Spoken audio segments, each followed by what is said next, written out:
अमिय मूरीमय चूरन चारु समन सकल पवरूज परिवारु सुकृति संभुतनु विमल विभूति मंजुल मंगल मोद प्रसूति जनमन मंजू मुकुरमल हरनी किए तिलक गुण गण बस करहि। बंधहु गुरुपद पदुम परागा सुरुचि सुबास सरस अनुरागा। इससे सुरुचि सुबास सरस अनुरागा ये है गुरुदेव के सानिध्य का प्रभाव, गुरुत्व को पहचानने का ये तरीका। जिनके सानिध्य में जाने से, जिनके चरणों में रहने से ये सारे गुण हमारे भीतर स्थापित हो जाए, भगवान के नाम में हमारी रुचि हो जाए, कण कण में भगवान के होने की अनुभूति यानी सुवास हमें प्राप्त हो जाए, भजन में हमको रस आने लगे, अध्यात्म में हमको रस आने लगे।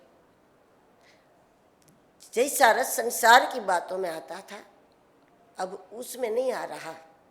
अब प्रभु की चर्चा में जिसको पहले सुस्ती होती थी, नींद आती थी, अब उसको भगवत चर्चा में रस आने लगे और ईश्वर के प्रति अनुराग हो जाए। अनुराग इसको कहते हैं कि भूलने की संभावना न रहे। जैसे लोग कहते कि हम जप करते हैं, जप करते करते कब भूल जाते पता नहीं रहता। भगवान का सुमिरन करते करते संसार का सुमिरन कब हो जाता है वो पता नहीं रहता। तो विषय बदल जाता है। हम तो भगवान को याद करना चाहते हैं, भगवान के स्मरण में रहना चाहते हैं और मन कब सरक जाता है संसार के सुमिरन में, संसार के विचार में, वो पता नहीं चलता। इसको कहते हैं राग। लेकिन हम संसार की बातें करने लगे तब भी कब प्रभु की बातों में सरक जाए उसका पता नहीं रहता। वो है अनुराग। हमें संसार का विचार करना है, घर परिवार का विचार करना है, अपने काम धंधे का विचार हम करते हैं और उस विचार को करते करते कब हम भगवत विचार में हमारा दिमाग चला जाता है, अपने आप वो अनुराग है। जैसे भजन छूट जाता था और संसार में मन चला जाता था, उसी प्रकार अपने आप बिना किसी प्रयास के हमारा मन उन चरणों में बना रहे। और प्रयास करने पर भी जब कभी संसार का कोई काम है, संसार की कोई व्यवहार की बात करनी जरूरी है और उसके लिए हम चाहे भी अपने दिमाग को ले भी जाए, लेकिन अपने आप फिर से वो उसमें चला जाए, उसमें सरक जाए। इसको कहते हैं अनुराग। अनायास मन की भगवान की ओर गति, और इसमें छूटने की कोई संभावना ना हो कि हम भूल गए, जब तो करना था भूल गए, पाठ करना था भूल गए, टाइम हो गया हम भूल गए। इसका मतलब ये है अनुराग नहीं है। जब तक छूट जाता है, एकादशी रखनी थी भूल गए, मतलब कि एकादशी में अनुराग नहीं था हमारा। अनुराग वाले तो 2 दिन पहले पूछने लगेंगे भाई कब है एकादशी।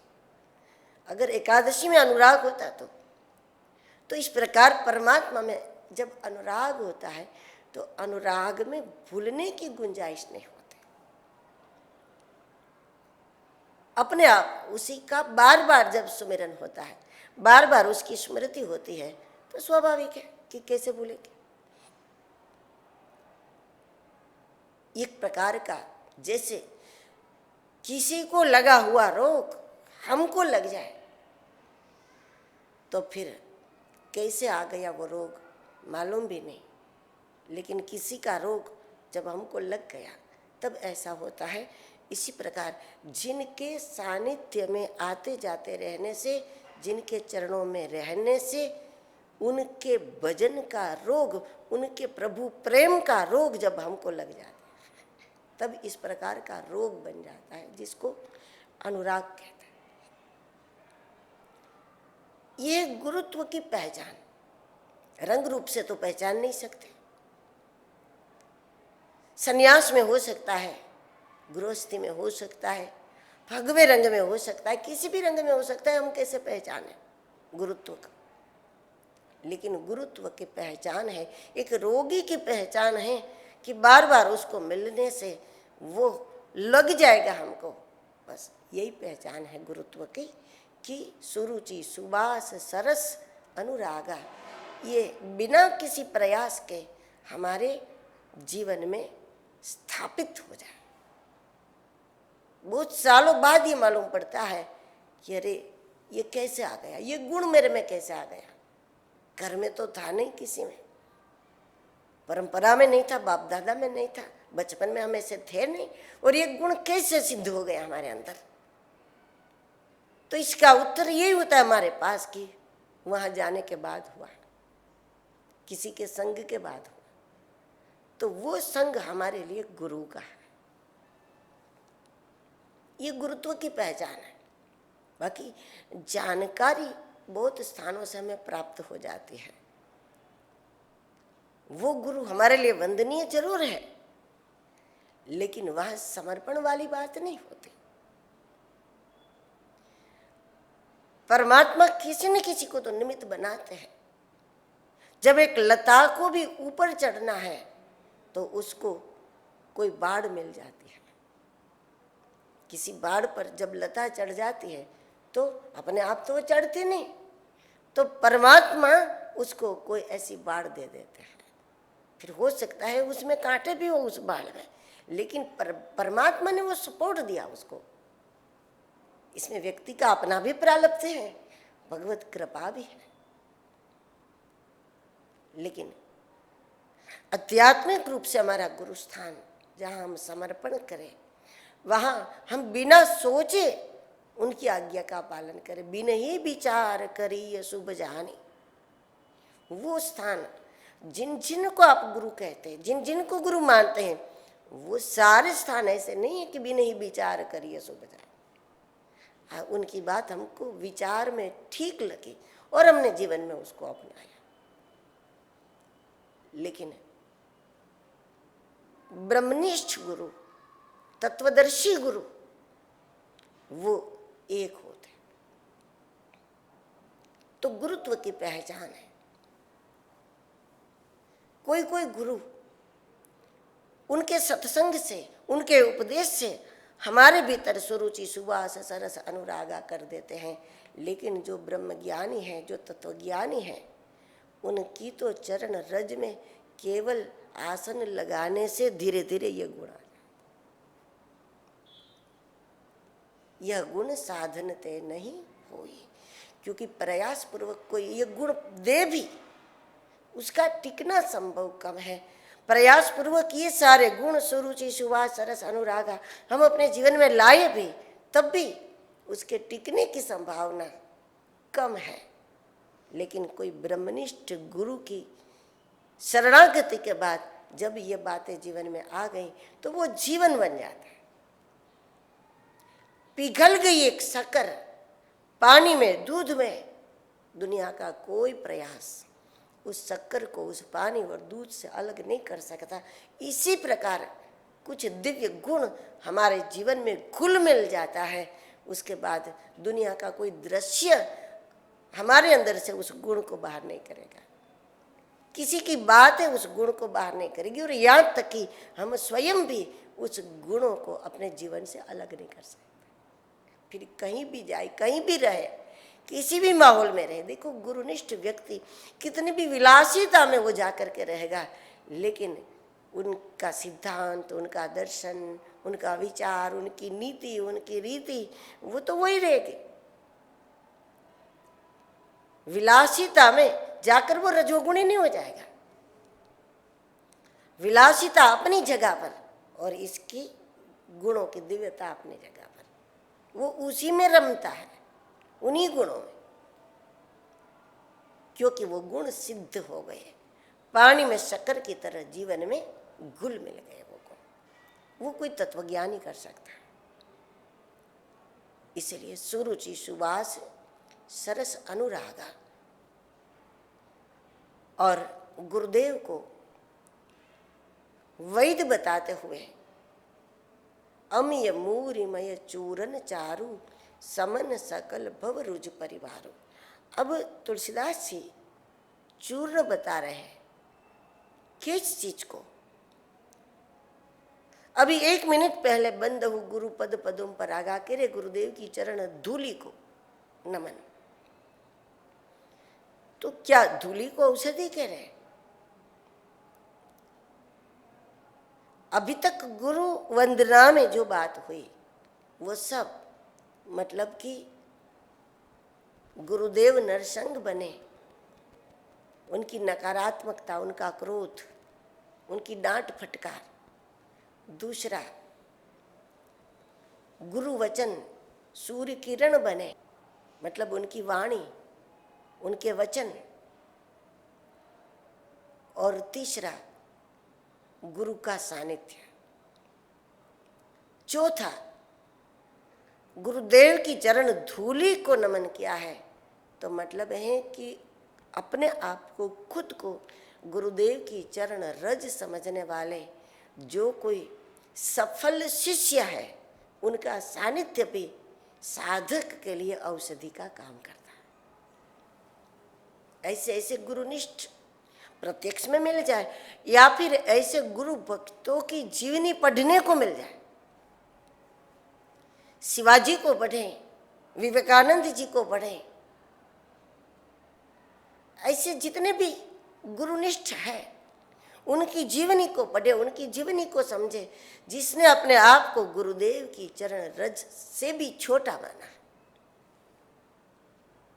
उनका सानिध्य। ये सारी बातों को मिला करके अमिय मूरिमय चूरन चारु। गुरु परंपरा चूर्ण देती है, सदगुरु चूर्ण देते हैं, लेकिन अन्य चूर्ण में और गुरुदेव के सानिध्य को चूर्ण मानो, वाणी को चूर्ण मानो, चरण सेवा को चूर्ण मानो, ये चूर्ण अलग है। ये चूर्ण है अमीय मूरी, पहले कह दिया अमीय, अमृत के समान मीठा भी है और स्वाभाविक। ये हर कोई शिष्य इस बात को समझ सकता है। आपके पड़ोसी ने आपको कुछ जरा सा कह दिया होगा, आपको बुरा लगा होगा।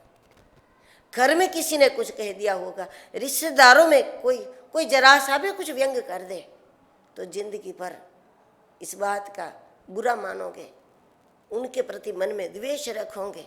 लेकिन उससे 100 गुना कड़वा जब गुरु बोल देता है तो कभी कोई कहते हैं कि आज के बाद वो नहीं या मैं नहीं, उससे 100 गुना कड़वा हो, लेकिन उसके बाद भी हमारे लिए, हमारे अनुभूति में भी, स्वाद में भी अमीय मूरिमय, उस समय लगता है कि जो है मेरे लाभ में है, मेरे हित में है, लेकिन बाद में तो उसके अनुभव भी खूब होने लगते हैं कि उस दिन ऐसा नहीं किया होता तो आज ये नहीं होता, ये नहीं किया होता तो आज ये नहीं होता। फिर उसका समाधान भी प्रत्यक्ष में हमें प्राप्त हो जाता है। इसलिए अमीय मूरिमय चूरन चारो। दूसरा, गुरु वचन चाहे मीठा हो चाहे कड़वा हो, लेकिन शिष्य को अविनाशी पद की ओर ले जाने के लिए होता है, अमरता की ओर ले जाने के लिए होता है, अमर पद प्रदान करने के लिए होता है।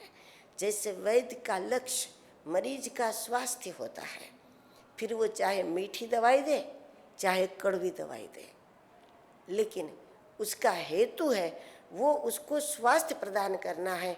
उस प्रकार गुरु चाहे कड़वा बोले चाहे मीठा बोले, लेकिन उनका उद्देश्य अमृत है। उनका उद्देश्य है कि आत्मदर्शन कर ले, कभी ना मिटने वाले अपने स्वरूप को प्राप्त कर ले। क्योंकि जब तक हम अपने रूप के पास रुके हुए हैं तब तक सुख दुख होता है, हानि लाभ होता है, मृत्यु का भय रहता है, क्योंकि हम अपने रूप तक रुके हैं, स्वरूप तक नहीं पहुंचते। और जब कोई अपने स्वरूप तक पहुंच जाता है तब जीवन में प्रत्येक क्षण में उसको आनंद आता है अपने आत्मा के सानिध्य का, तो जीवन पर्यंत बेहद आनंद होता है। और जिस दिन शरीर छोड़ना है उस दिन तो परमानंद होता है, कई गुना आनंद होता है। क्योंकि कुछ भी जो छूटने वाला है वो है जो हम खुद ही छोड़ना चाहते। अब जिसको आप खुद विदाई करना चाहते हो वो अगर आपको डरावे, आपको भयभीत करे कि अगर ऐसा किया तो हम कल चले जाएंगे, तो फिर आप तो वैसा ही करोगे, क्योंकि वैसे भी अपन तो यही चाहता है। आप जिसकी विदाई चाहते वो तो धमकी दे ही नहीं सकता ना।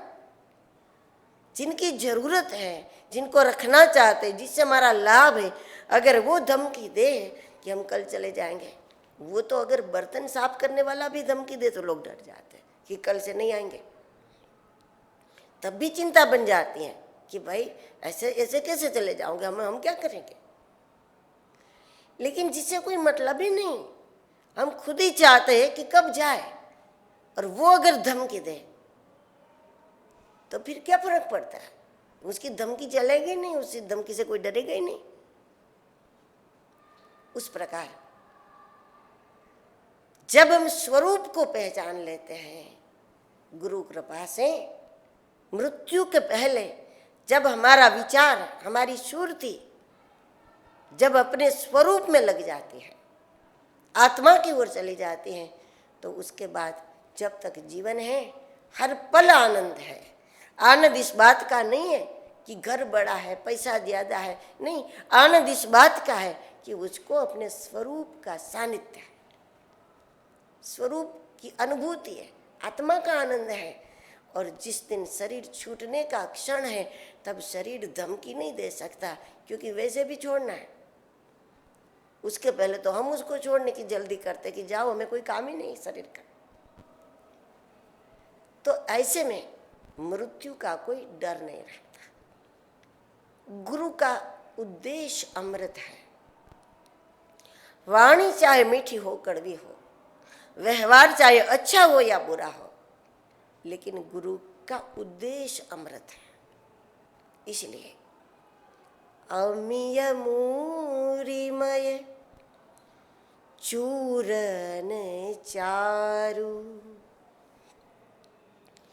समन सकल भवरूज परिवारु। वैद्य से हमेशा एक प्रभावशाली चूर्ण की ही अपेक्षा करनी चाहिए। वैद्य से मीठे चूर्ण की अपेक्षा करना एक प्रकार से मूर्खता है। उस प्रकार गुरु से हमेशा हम अच्छे व्यवहार की अपेक्षा करें कि हम 10 लोगों को लेकर जाए, उसमें हमारी प्रशंसा करे, हमारा मान बढ़ावे, हमारे लिए खड़े हो जाए, हमारी प्रतीक्षा करे, और इस प्रकार समाज में हमारा मान बढ़ावे, समाज में हमारी प्रतिष्ठा बढ़ावे। नहीं, गुरु तो ऐसा व्यक्तित्व हमारे भीतर प्रतिष्ठित कर देते हैं। अगर व्यक्तित्व ही प्रतिष्ठित हो गया तो जहां भी जाओगे आपकी प्रतिष्ठा होगी। लेकिन वो खुद ही हमारा मान बढ़ावे, लोगों में हमारी सराहना करे, हम अच्छे हो ना हो तब भी हमारी हमारी इज्जत बना दे, तो ये मूर्खता है। ऐसे तो लोग, सक्षम लोग कई प्रकार से अपनी प्रतिष्ठा बना लेते हैं। जिनके पास लोग है, जिनके पास पैसा है, तो लोग प्रसिद्धि खरीद भी लेते हैं।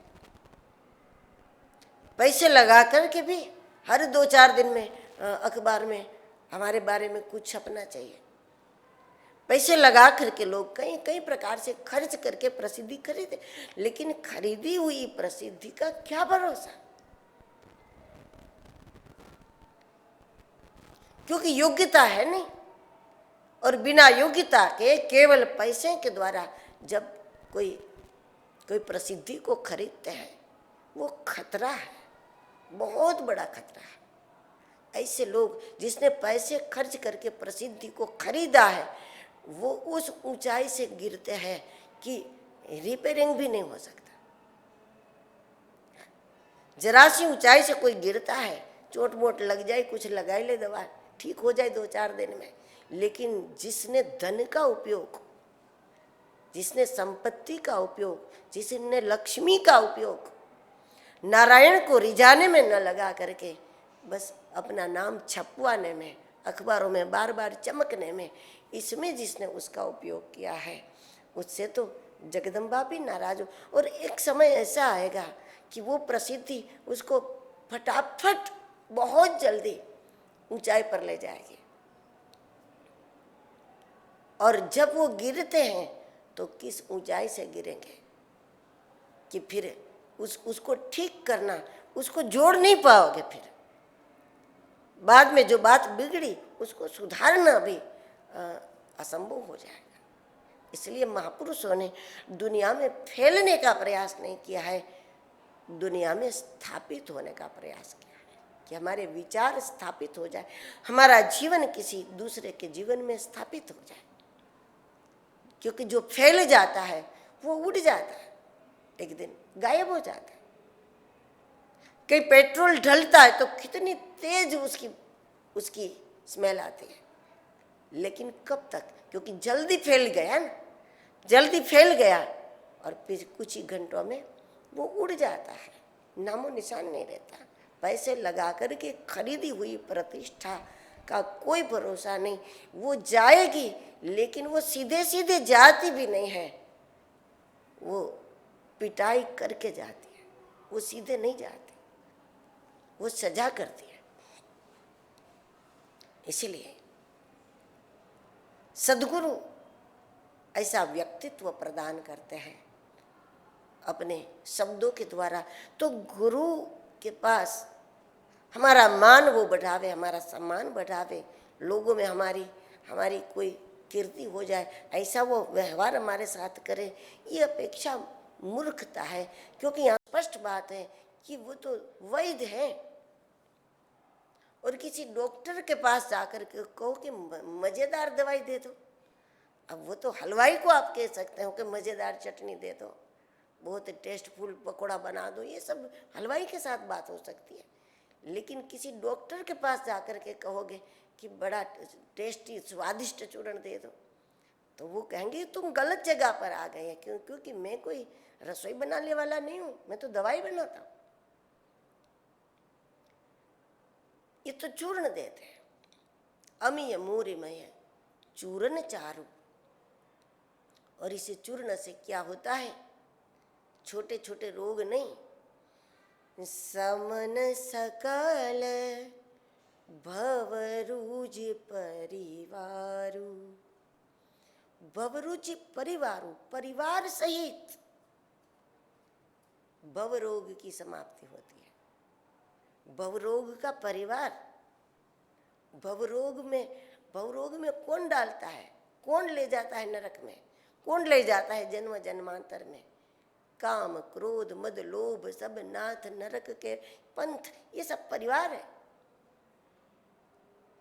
काम क्रोध लोभ ईर्ष्या वासना अहंकार, मोह का पूरा परिवार। मोह सकल व्याधि के मूला, वो घर में सबसे वरिष्ठ है। और उसका जो पूरा परिवार है, मानस रोग का जो उत्तरकांड में वर्णन किया है, वो जितने भी रोग हैं वो सारे रोग कुल मिलाकर एक हो गया। और हमने इलाज नहीं किया तो रोग बढ़ते जाएंगे बढ़ते जाएंगे बढ़ते जाएंगे और आखिर हमको जन्म मृत्यु के दलदल में फंसा दे।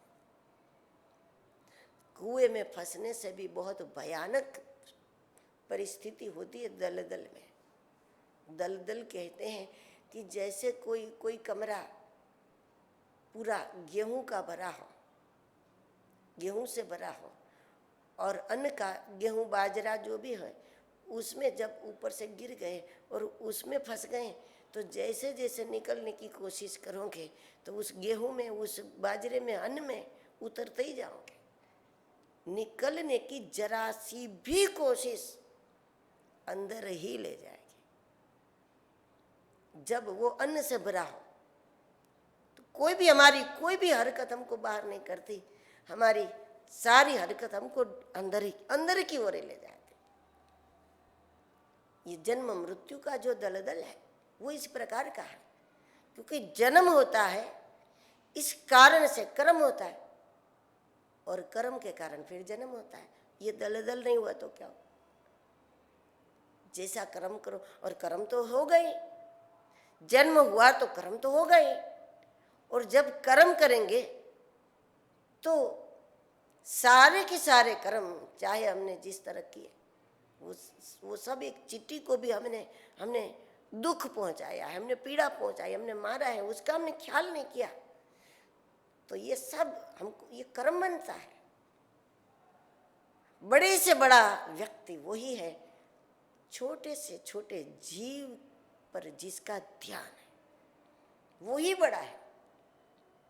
बड़ा वो नहीं जिसका बड़े बड़े लोगों पर ध्यान है, केवल बड़े बड़े लोगों का ही ख्याल करते हैं कि बस उसको परेशान ना हो जाए, उसको कोई कष्ट ना हो। लेकिन वास्तव में महान वो है, जो भी कोई महान होता है उसका छोटे छोटे जीव पर ध्यान हो, छोटे से छोटे जीव पर। वो स्नान के लिए भी जाएगा तो वहाँ वो पहले देख लेगा कि वहाँ कोई चींटी तो नहीं है, कोई छोटा जीव तो नहीं है, मेरे यहाँ स्नान करने के कारण वो कहीं मर तो नहीं जाएंगे। बड़ा वो ही है जिसका छोटे छोटे जीव पर ध्यान है, और वो तो बहुत छोटा है, छिछरा है, जिसका केवल बड़ों बड़ों की ओर ध्यान। तो ये भव रोग का जो दलदल है जन्म मृत्यु का, उस दलदल से हमारा अपना कोई प्रयास हमको बाहर नहीं कर सकता। सारे के सारे प्रयास और अंदर ले जाते हैं केवल गुरुदेव की कृपा ही, गुरुदेव के वचनों का आधार, गुरुदेव के सूत्रों का आधार जब हम जीवन में धारण कर लेते हैं तो उस मौके पर गुरु का कोई एक सूत्र है जो उस जन्म मृत्यु के दलदल से हमको सीधा ही बाहर कर देते हैं। इसलिए अम्य मोरि में चूरन चारु समन सकल भव रुच परिवार।